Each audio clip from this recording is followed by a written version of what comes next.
S. Kota town president నేను Telugu Desam party. ఈరోజు దేశంలో ఈ ఐటీ రంగం ఎంత అభివృద్ధి చెందిందో ప్రపంచ దేశాలందరికీ కూడా భారతదేశం అనేది ఒక నిదర్శనం. హైదరాబాద్ని డెవలప్ చేసింది కూడా చంద్రబాబు నాయుడు గారే. హైదరాబాద్ ధీటుగా ఉండాలంటే విశాఖపట్నాన్ని దీన్ని ఐటీ రంగంలో ప్రత్యేక స్థానం కల్పించాలని సుమారు 82,000 కోట్ల రూపాయల నిధులతో ఈ గూగుల్ అనుబంధ సంస్థ ఈరోజు నిన్న శంకుస్థాపన చేయడం జరిగినది. దానికి అనుబంధంగా మేమందరం కూడా కృతజ్ఞతలు తెలియజేస్తూ ఈ యొక్క కార్యక్రమాన్ని మేమందరం కూడా చేయడం జరిగింది.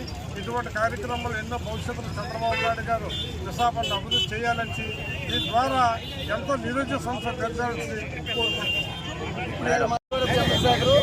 రాష్ట్ర పార్టీ కార్యదర్శి ఈరోజు నిన్న లోకేష్ గారు వచ్చి మన వైజాగ్లో ఫ్యాక్టరీ శంకుస్థాపన చేయడం జరిగింది. దానివల్ల సుమారు 40,000 మందికి ఉద్యోగాలు ఎంప్లాయ్మెంట్ కలుగుతుంది. కాబట్టి ఈరోజు మేమందరం కలిసి కూటమి ప్రభుత్వానికి ధన్యవాదాలు తెలియజేస్తున్నాం.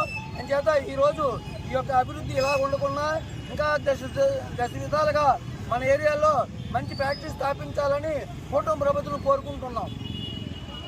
ఉత్తరాంధ్రకి మరో పండుగ దినవండి. ఇవాళ గూగుల్ ఏఐ సెంటర్, ఇండియాలోని అతిపెద్ద ఏఐ రీసెర్చ్ సెంటర్ మన వైజాగ్లోని శాంక్షన్ అవ్వడం, నారా లోకేష్ గారు చంద్రబాబు నాయుడు గారు దగ్గరుండి శాంక్షన్ చేయించడం మన కూటమి ప్రభుత్వం చేసిన అతిపెద్ద విజయంగా మేము భావిస్తున్నాము.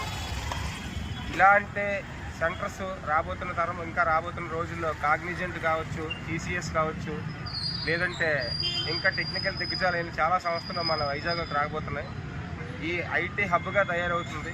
మన ఉత్తరాంధ్ర ఐటీ హబ్గా తయారయ్యి మొత్తం రాష్ట్రానికే నిరుద్యోగ యువతకి ఇంతకుముందు బెంగళూరు, చెన్నై, అలాగే హైదరాబాద్, ఢిల్లీ పరిస్థితి లేకుండా మన ఆంధ్రప్రదేశ్ కాదు చూసే విధంగా అత్యధిక కంపెనీలు మన రాష్ట్రంలో రాబోతున్నాయి. రానున్న 5 సంవత్సరాల్లో ఒక ఐటీ హబ్గా నిలబడమే కాకుండా బెంగళూరు, హైదరాబాద్, చెన్నైని బీటౌట్ చేసేదానికి సిద్ధమవుతుంది.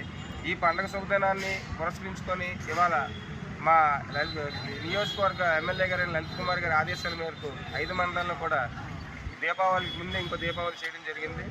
ఇవి నిరుద్యోగులందరికీ శుభవార్తగా అనుకుంటూ భవిష్యత్తులో ఇంకా ఆంధ్రప్రదేశ్ మరిన్ని ముందడుగు వేయాలని, దానికి నారా లోకేష్ గారికి, చంద్రబాబు నాయుడు గారికి, పవన్ కళ్యాణ్ గారికి ఎల్లవేళ్ళగా టీడీపీ క్యాడర్గా సపోర్ట్గా మేము నిలుస్తామని తద్వారా తెలియజేస్తూ మీ అందరికీ సెలవు తీసుకుంటాం.